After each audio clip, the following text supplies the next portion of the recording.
Rabbi Yosef ben Porat. What is love? Good evening and a good week.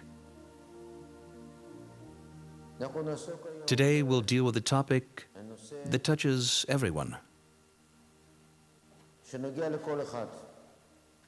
Most of the topics that are dealt with at lectures do not touch everyone. Different people are interested in different things. The topic of love is interesting and essential to every person. The person's age, nationality, religion, color, don't matter. Every person, on the one hand, wants to give love, and even more so, wants to receive love.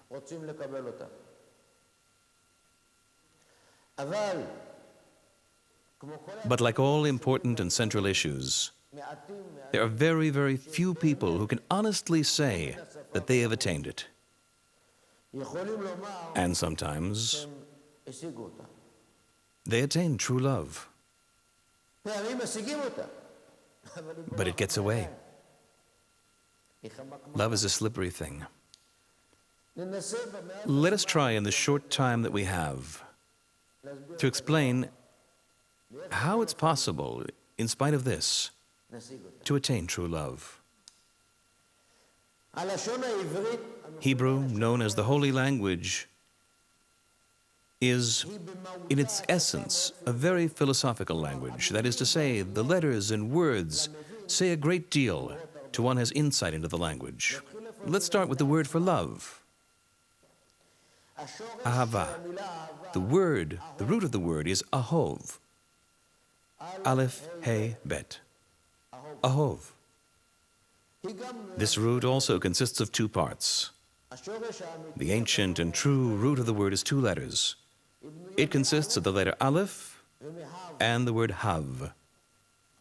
Aleph and Hav. Hav means to give. Give so that I can take. What does Aleph mean? Aleph is spirituality. Aleph is godliness, the name of Elohim. The world is built on taking. Everybody takes. Vegetation takes minerals from the ground to build itself up. It takes water. Animals take vegetation and eat it. Carnivores eat other animals. People take from everything. The world is based on taking. This is the natural world.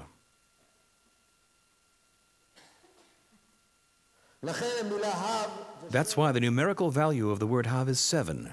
7 always refers to the natural world. God created the heavens and the earth in 7 days.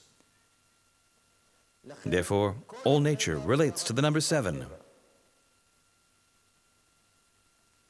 There are 7 continents, 7 seas, 7 major parts in a person's body. There are 7 colors in the spectrum.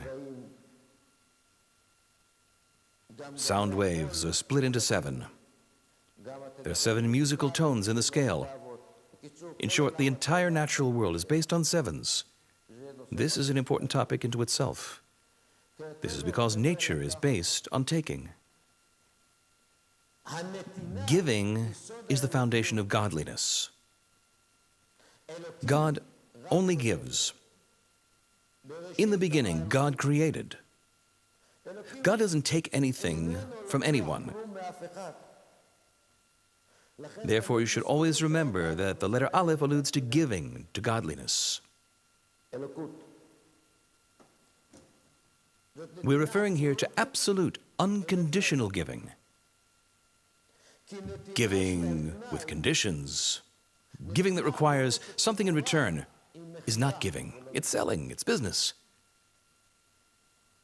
Absolute giving is possible only by God.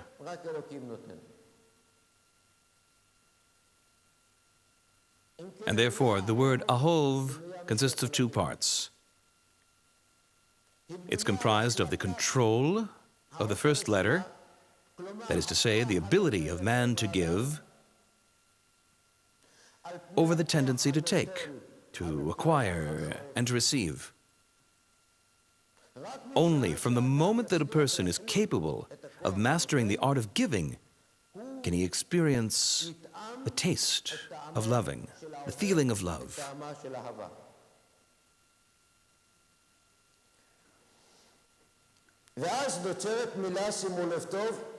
And then a word whose numerical value is 8 is created. Aleph, He, Bet. Hav, give is 7. With the addition of the Aleph, it becomes 8. And that's because the number 8, as the Maharal of Prague explained, always expresses concepts that are above nature. If 7 refers to nature, then 8 is one step above nature. It is man rising above his natural and instinctive impulses. The number 8 always refers to the supernatural. Rabbi Dessler, one of the great intellectuals of our times, who passed away 50 years ago, in his Sefer, Michtav Me'Eliyahu, Volume 1, includes a section on benevolence. There he analyzes at length the forces that are active in the nefesh of a person. And he says the following: we are accustomed to thinking that we love a particular individual because he gives. He gives me presents or other things. I love him. But this is a mistake. The love of the giver towards the recipient is greater than the love of the recipient towards the giver. This is a revolutionary idea. If you give to me, I'll love you. If you do this for me, I'll love you. False. How can we prove this? It's easy. Look at the relationship between parents and a child. The parents, the mother and father, they give and they give and they give. Even before a child is born, he's receiving. While still in the womb, the mother provides nutrition to the child and bears the burden of 9 months of pregnancy. And once the child arrives in the world, it's even clearer that the child receives. Now let's see, which love is greater? The child's love for his parents or the parents' love towards the child? There's no doubt the parents' love for the child is much, much greater. There's a saying, one father can support 10 children, but 10 children can't support one father. I'm unfortunately involved with a number of situations where the father is old or the mother is old, and the children need to be concerned as to where the parent will stay. This daughter can't take her in, this son can't, the other one can only take the father next week or next year. In short, it's very difficult.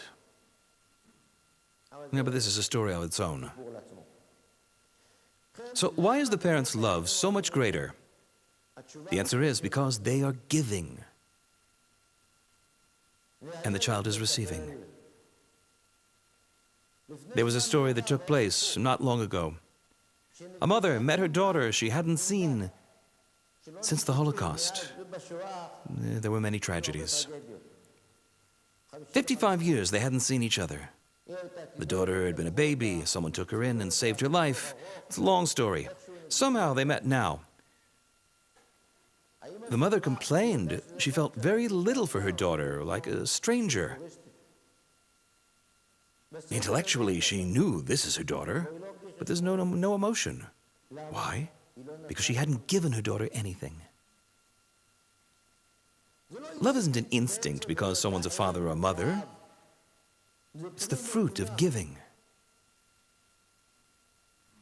Giving generates a feeling of love from the giver towards the recipient.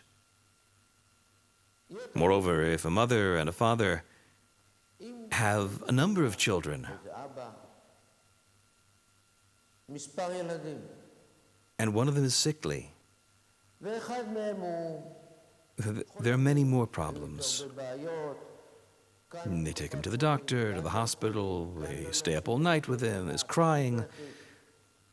Well, logic would dictate that the feeling of love towards this problematic child who brings about all different kinds of difficulties, though not through his own fault, would be less than the feelings of love toward the other children.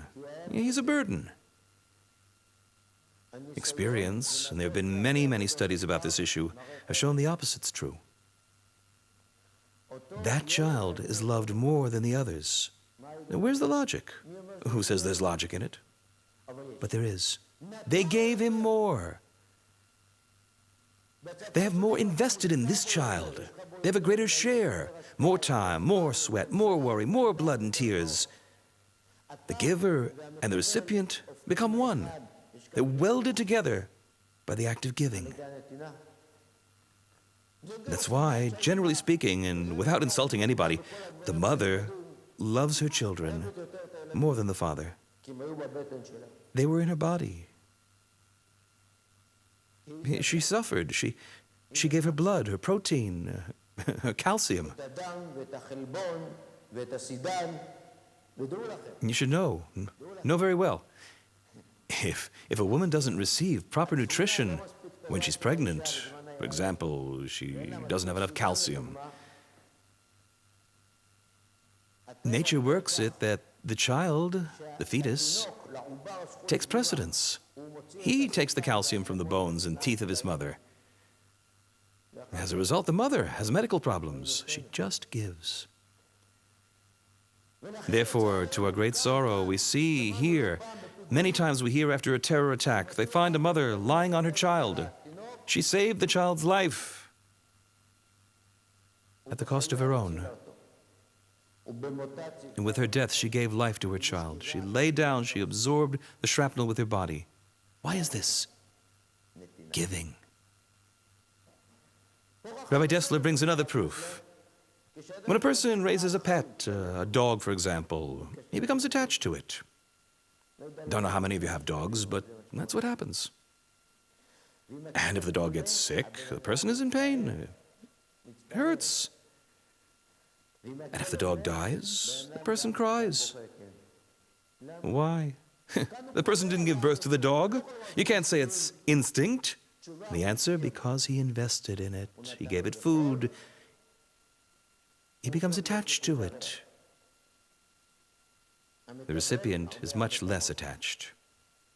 Therefore, Chazal say, if you want to be very attached to your friend, if you want to love him, do things for his benefit.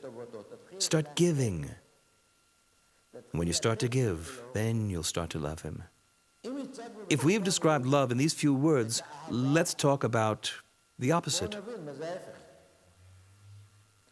I mean, you can't appreciate light until you've stood in the dark. For example, if there were no night, no darkness, we wouldn't understand light exists. From one thing, you can recognize its opposite, that which is different. What's the opposite of love? In Hebrew, it's called ta'ava, lust. Ta'ava, lust. What is lust? Lust is the will to take, to receive, to have it all. This is lust. And back to the letters. If the letter Aleph represents godliness, giving, we can understand the opposite is found at the other end. The letter Taf is the furthest from the Aleph in the Aleph Bet. It's the last letter, the 22nd letter. Therefore, it expresses the distance, the lack of connection, the opposite of godliness, the opposite of giving, the epitome of taking. This is lust. I want what I want, and I'll do whatever it takes to get it, no matter what. The Pasuk says, for lust, solitude is sought. The person is apart from everyone. He cares only about himself, not about anyone else. This is lust. Two extremes, altruism or egoism, giving or taking, in absolute terms. Egoism says, I exist and the entire world exists for me. Everyone was born to serve me. This is the approach of the egoist in every situation in his life.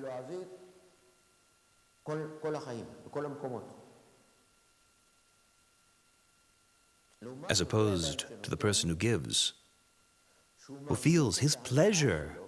And we're not speaking about values, but reality. Someone who feels pleasure from the act of giving. To return to the classic example, when a child eats, very, very often, the mother gets more pleasure than the child. Oh, he ate. You see it on her face. Why is she so happy? This is the pleasure that's called love.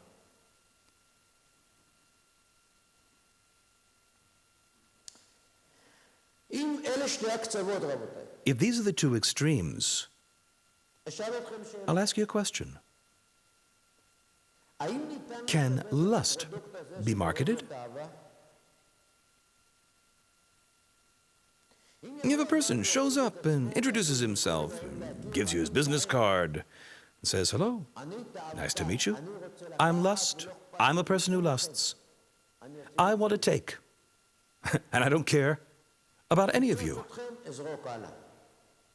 I'll get what I want. I'll squeeze you and I'll leave you like a person who eats a fruit and discards the rind. That's all. Like squeezing an orange and then throwing it away. Who will have anything to do with this person? Who'll be his friend? No one's willing to be the object of lust. Yeah, what am I, your dish rag? So we see that lust cannot be marketed as such. If it's clear and open that a person is an opportunist, that all of his existence is to take advantage of others just for his own benefit, he can only offer his wares, but no one will buy them.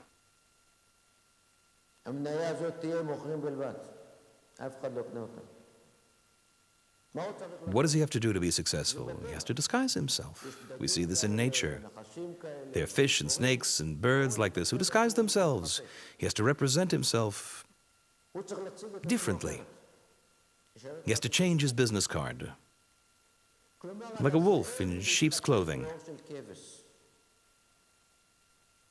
Only after the wolf has disguised himself as a sheep can he enter the flock and attack the sheep one by one on the sly, because they don't recognize him for what he is. Little Red Riding Hood. Now, the best disguise for a person who lusts is as a lover. Love. All the graffiti on the walls is about love. Is love so prevalent? You all know that it's not. All of you. Most of the time, it's a disguise, a mask, sleight of hand. I don't think that I need to prove this. I'm sure we all realize this.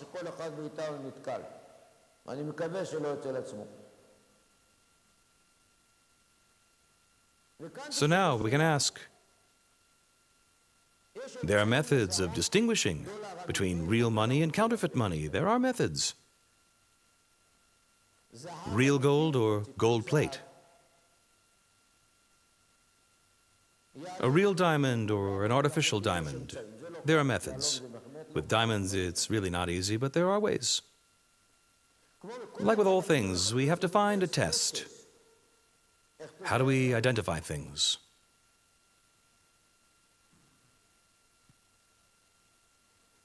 First of all, we're dealing with others. Maybe they're trying to fool me. No one wants to receive counterfeit money that only results in monetary loss. No one.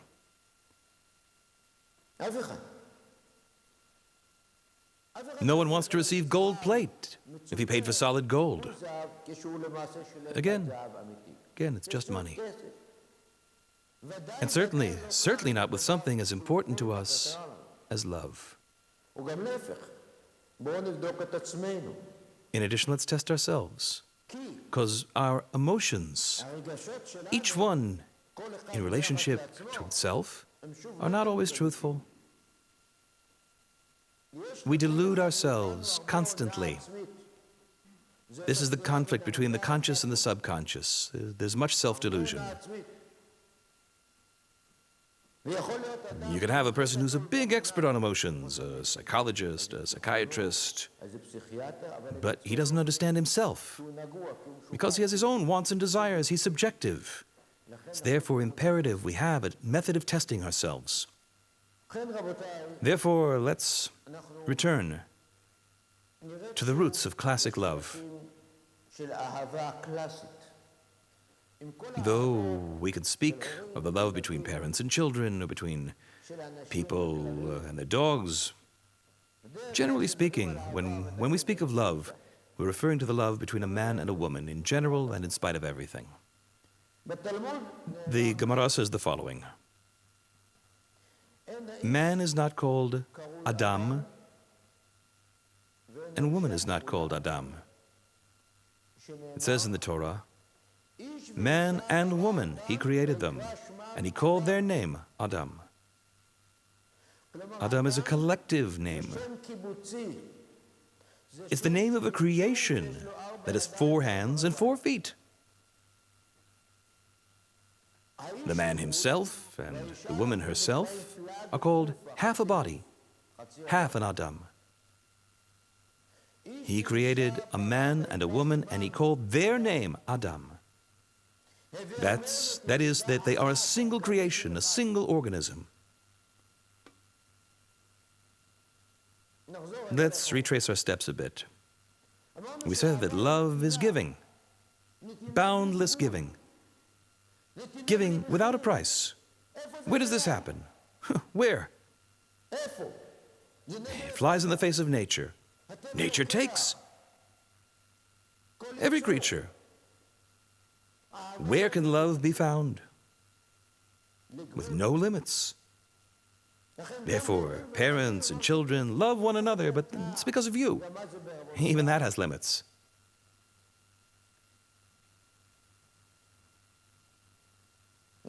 We heard earlier about some things not so nice between children and parents, but that's how it is. Adam is a man and a woman together. I'll explain. Let's return to the words. That's the key. The word Adam. Chazal say there are 3 partners in an Adam: his father, his mother, and God. The mother and the father give the body 50-50. The father gives 50%, the mother gives 50%.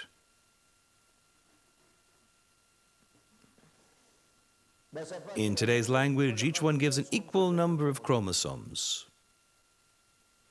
1 unit. 1 body. God puts the neshama in the Adam. The soul, spirituality. And when a person leaves the world, what's the process? It's not the way people think, that the body dies and then the neshama leaves. It's the opposite. The neshama leaves. God takes back his portion, the spiritual portion, and he leaves the body that came from the parents, the physical matter. If so, the word Adam is from 2 roots: Aleph, godliness, plus Dam, blood. Because the blood is the living force, it's the liquid of life. The blood fills the entire body. Blood. The numerical value of blood, Dam, is 44, Daled and Mem. This is the sum of 2 words: Av, father, which is 3. Aleph and Bet equals 3. Em, mother, is 41. Aleph and Mem is 41. 41 and 3 equals 44. The parent's portion is 44. And the Aleph is God. Therefore, the word Adam represents man and woman when they're together.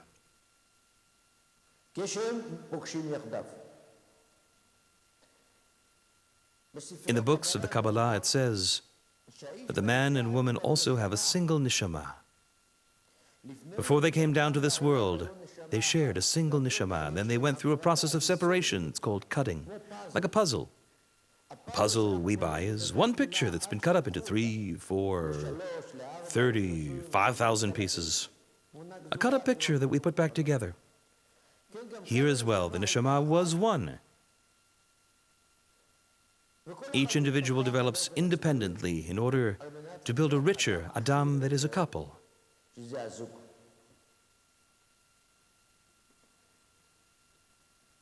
What does this mean? Let's analyze this philosophically. We spoke about where there's true giving. There can only be true giving within a single body or organism. An organism is a unit that functions perfectly.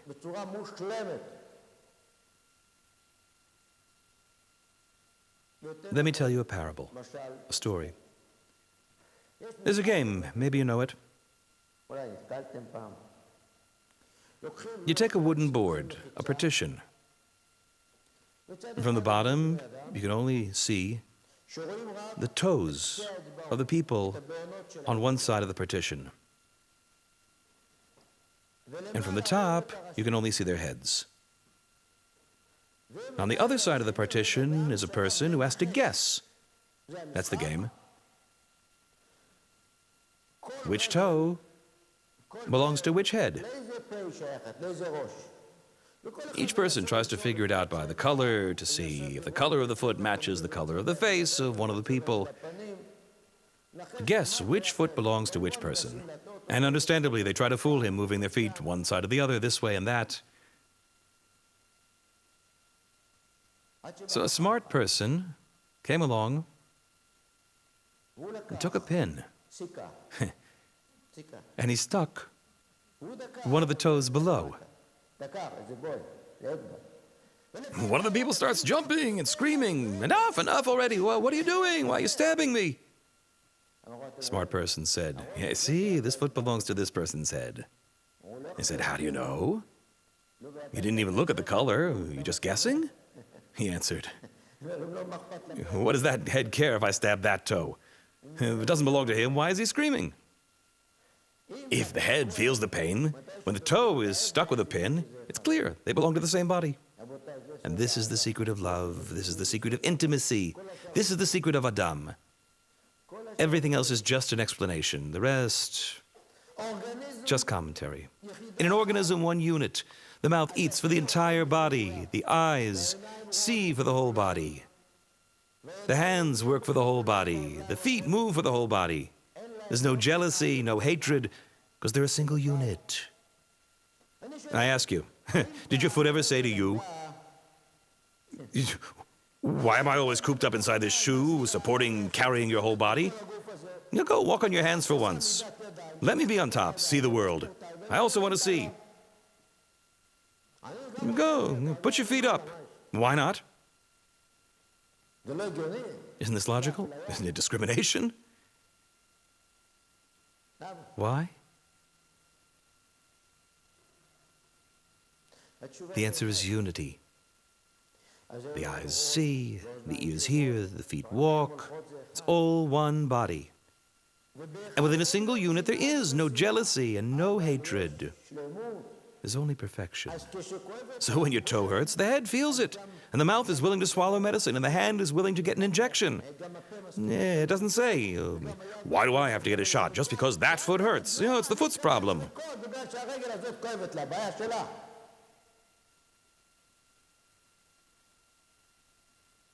It says in the Zohar that the students once asked Rabbi Shimon Bar Yochai, how can a person reach the level of loving his friend as he loves himself? He replied, if a person is slicing a loaf of bread and accidentally his right hand cuts one of the fingers on his left hand, it happens often enough, with the left hand, now take the knife and return the favor and cut the right hand because the right hand cut it? No. No. And why not? What do you mean, why not? Is it better that both hands should be injured? No. If anything, the opposite happens. He's now more careful. It's one unit. And within a unit, there's no payback and what you did and what did you do and what happened last week and what did you do 2 years ago and who started 7 years ago and you think I don't remember. Whenever you find people keeping score, there's no love. If you're keeping score, you're not a unit. It's not a single organism. It's not Adam. It's two separate people. It's not one person. Let's return to the word ahava, love. The numerical value of the word ahava is 13. 13 is also the numerical value of the word echad, one. Because a person loves himself. That's it. Everything in the entire creation loves itself. The eucalyptus loves itself. The horse loves itself. The fish loves itself. And Adam loves himself. If we spoke about parents and children, or about a person and his dog, they join to form a single unit. The closer they are, the more he loves the part of himself that he invested in that other being. Man and woman, when they become one, there's love. If there's no me and you, there is love. We're not talking about declarations, about talk. That's all nonsense. We're talking about the reality. True reality. Therefore, it's Adam. Adam has 4 hands and 4 feet. When a person thinks that he'll reach true love by taking from someone else, he'll eventually be unmasked. Yeah, the wolf can dress up in sheep's clothes, but one day he'll be discovered. Every game has an end. He can't play the part forever. And in the end, he doesn't reach the true goal. A man and a woman. Chazal write, if they're worthy, the Shekhinah, God's presence, is with them. If they're not worthy, fire consumes them. The explanation, the root of the word ish, man, and the word isha, woman, esh, fire, aleph shin. The man has the additional yud, and the woman has the additional letter hey. What does this mean? We spoke about man being an egoist, no less than any other creation. It's enough to say no less. I think it's more, but let's say no less. This is the man, this is the woman. Why is this symbolized by fire? Fire is the most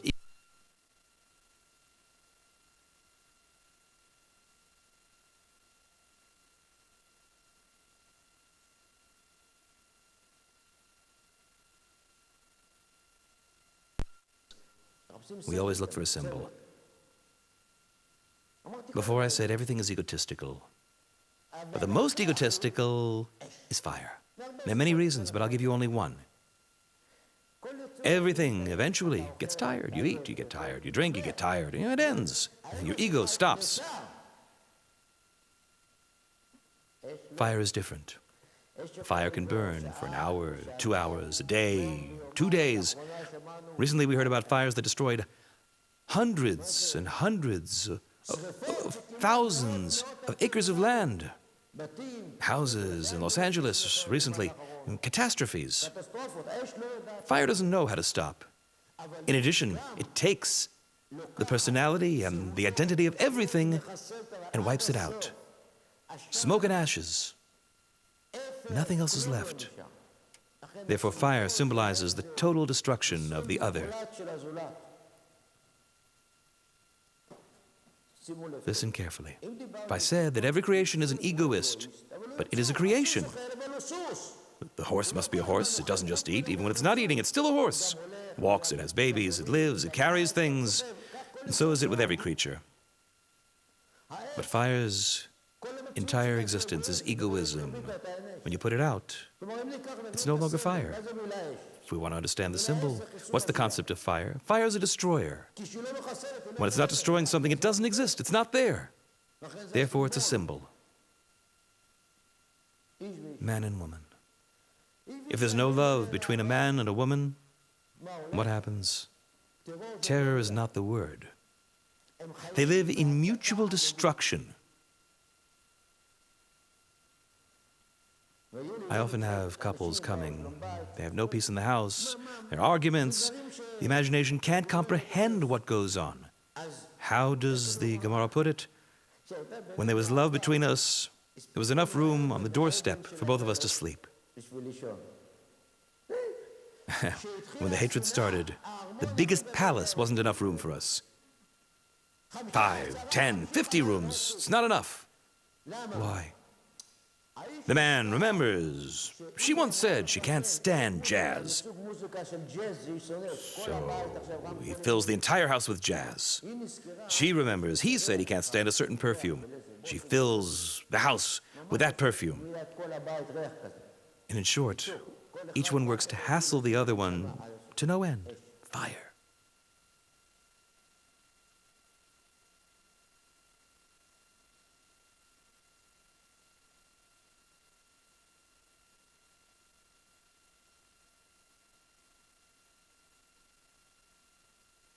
Between a man and a woman who are fighting. If they're not worthy, fire consumes them. If they are worthy, the Shekhinah dwells with them. To explain, to connect any two things in the world requires a medium in which they can connect. Let's say you want to put formica on the table, on top of the wood. We need glue. We need glue to attach them. That's the medium. The go-between, the connector.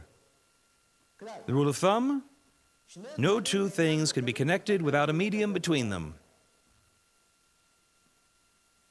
What connects the man and the woman? If we explained the concept that in order for love to exist, there must be unity. Echad, one, has the numerical value of ahava, love.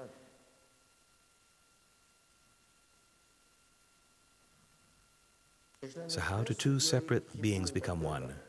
There are two different types of connection in nature. One's called a mixture, and the other is called a compound. An example of a mixture? If I take a teaspoon of sugar and place it in a cup of tea and mix it well, the sugar disappears. You don't see the sugar. It's in the tea. The tea is sweet. It's not at all complicated to take the sugar out of the tea. We have simple means like a centrifuge or other tools to separate them. Separate a mixture into its components, it's not difficult. Everything returns to its original state.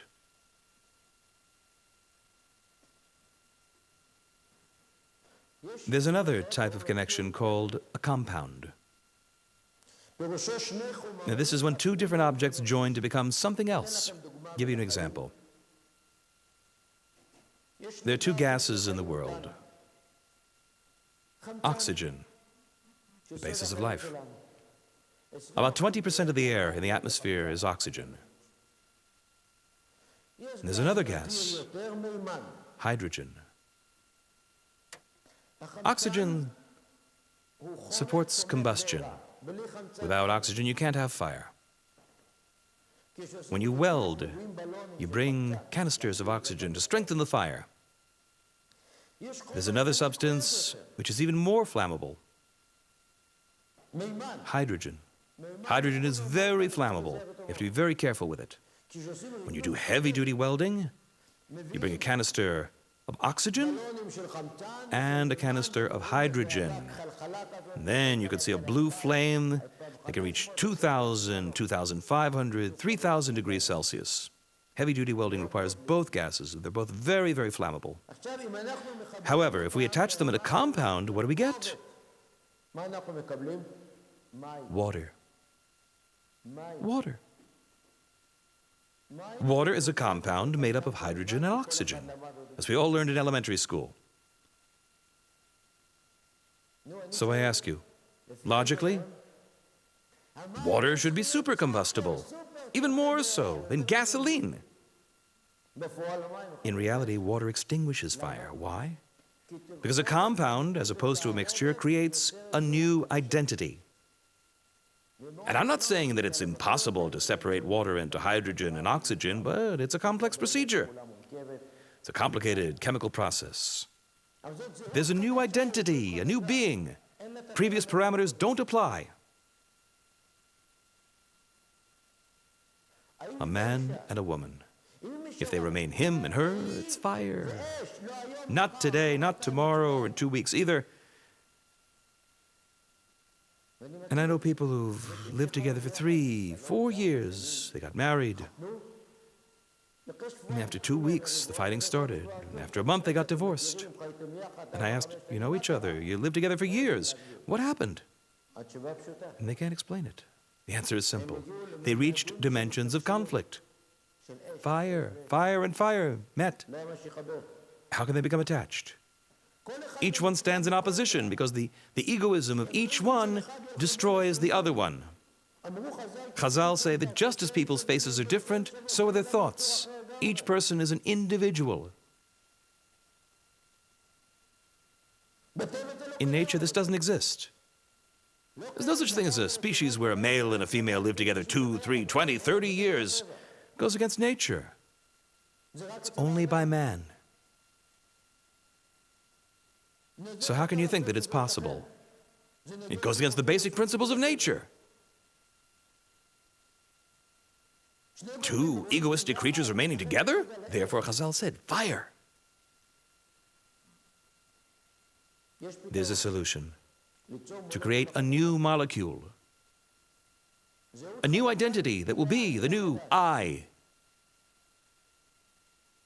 Welding. This is the explanation. One item is placed in man and one in woman. Yud and Hey. Yud and Hey are 2 components of Hashem's name. God created the world with 2 letters, because with Yud, Yud, Hey, God created the world. With the Yud, Hashem created the world to come. With the Hey, this world. Then a new link is formed, a link that anchors. If you want to attach a car to a tow truck, you need a chain or a cable. You need a hook. You have to create a totally new being. And within that being, there's a single interest, that of the Adam. But that Adam has 4 hands and 4 legs. If we think about water, it has totally different objectives than hydrogen and oxygen. They're gases, they rise up, they're flammable. Water is a liquid. It flows downwards. It extinguishes fire. If we introduce water to hydrogen and oxygen, they have nothing in common. They have no way to know that they were once identical, because they're currently playing on different terms. Just like the right hand doesn't make an accounting with the left hand, or the left hand with the right hand, or what happened yesterday or the day before, or a year or 20 years ago. What are you talking about? And how? Why?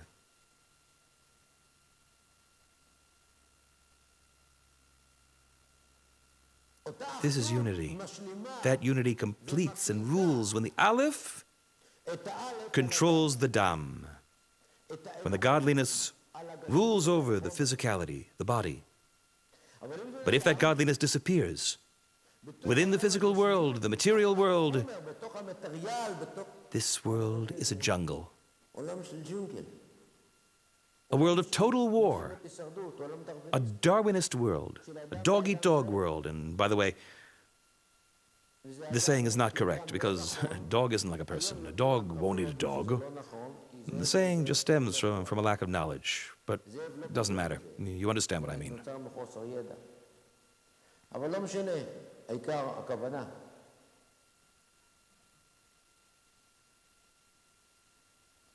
A world which becomes crueler and crueler as people become closer to one another. Love that turns to hate is much worse than hate that started as hate. Therefore, hatred that develops between brothers, between children, between a couple, is the worst of all hatreds. It brings about wretched life, and in many cases, I don't even want to mention how far it goes, but we hear of it more and more frequently. This is something that never existed in the past among Jews. This never happened before. Ask your father and he'll tell you. You still have parents and grandparents, maybe even great-grandparents. It didn't happen. Why is that? Because there was true love. And when there is love, all the difficulties disappear. They're all nonsense. Love covers all sins. Let's talk about concrete, practical issues, not just philosophy. I'll give you an example.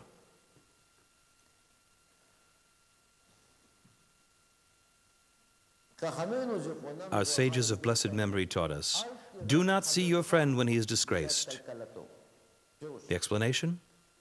You're walking down the street. You see your friend doing something not nice.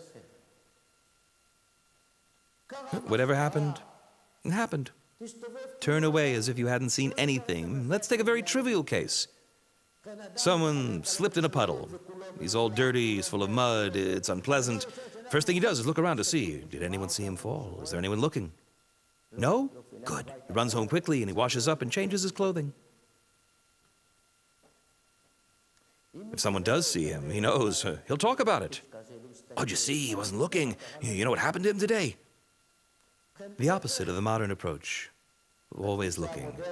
To look, to see, to hear, to tell, to photograph, to know everything. Just the opposite. Don't look. Did you see? How could you not see? Where were you? Nothing. Don't look. He did something. You didn't see. You don't know. This is what they say in relation to just any person, to a friend. And what about your spouse? Do you want that others should see you?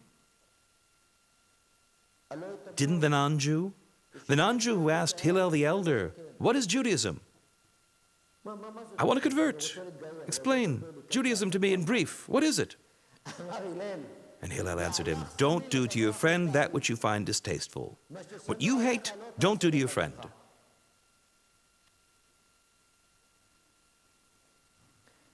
A short time ago, someone said to me about someone else that his entire approach is to do to others that which is hateful to himself, to destroy other people's lives. I was at an event a short time ago. I was the only rabbi around. The previous mayor of Tel Aviv, Chich, sat next to me. And he said to me, do you know the latest national food among Israelis? And I answered, no, I'm sorry, I'm not familiar with many restaurants or national foods. No, I'm not knowledgeable in this field. He said to me, I'll tell you. Each person eats the next one. That's the national dish. People eat each other alive. What you hate, don't do to others.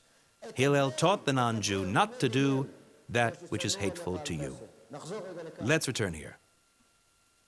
Each of us, within our family lives, within our lives in general, doesn't want that everyone should see or know. We all trip up, we all make mistakes, we all fall down. You didn't see it, you don't know about it. I'll give you an example. Person comes home. His wife prepared food. She serves it. It happens either it wasn't such a great recipe, he doesn't like it, or even simpler, it burned. She didn't notice, she was on the phone. It burnt. There are three possible responses that this husband can have. He just smells it and he says, no, what happened here? I told you, all day you're on the phone, you never stop talking. Now I'm hungry, there's no food, what am I going to do? All right, is this what you're going to serve me? Second possibility is, he eats it. He says, okay, I'm eating it. What choice do I have? This is what there is. I don't want to hurt you, so I'm eating it. But really it's not too good. This is the second possibility. Third possibility is that he eats it and he says, this is delicious. The smell and the taste of the burnt part is so good. Maybe you didn't do it on purpose, but it's great. Fantastic. Yes, this is the type of lie that's permissible. To keep the peace, it's allowed. It's not hypocrisy. You would want someone to do that for you, right?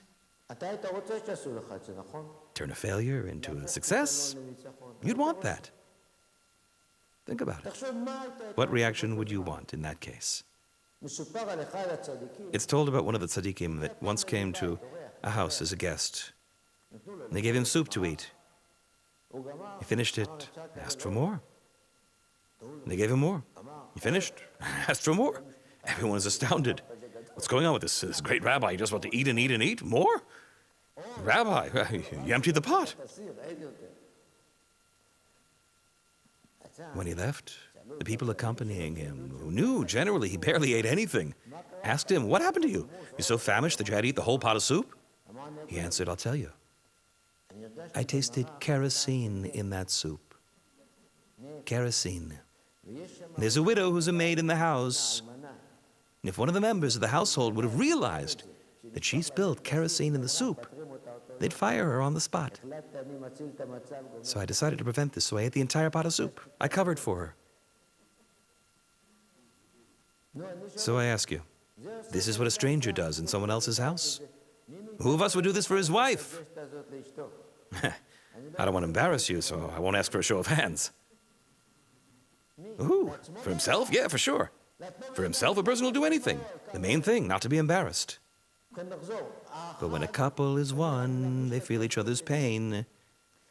Then the husband says, I know it's uncomfortable for her. I'm sure the soup burnt. She feels terrible. So how can I repair the situation? This is a symbol of love. Love tells me I'm him and he is me. In the book, A Tzaddik in Our Time, there's a story about the tzaddik, Rabbi Aryeh Levin. He went to the doctor with his wife, whose foot was hurting. And he said to the doctor, the foot hurts us. To feel the pain, us.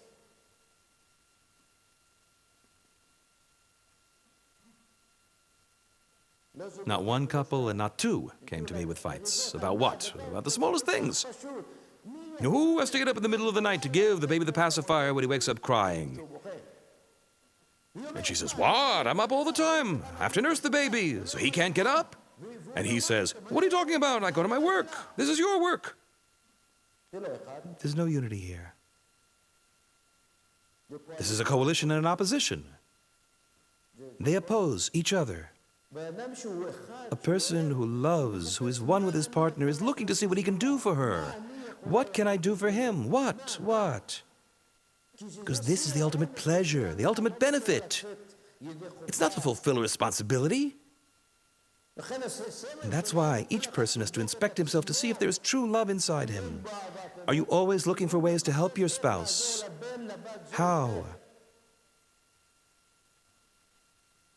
And not with the feeling of, oh, I helped you, so now you have to help me. Everything has to be fair, and you're not doing your share. No, it's for me. For me. That's love. Not an impersonation. And not lust that comes in and tries to rule our lives.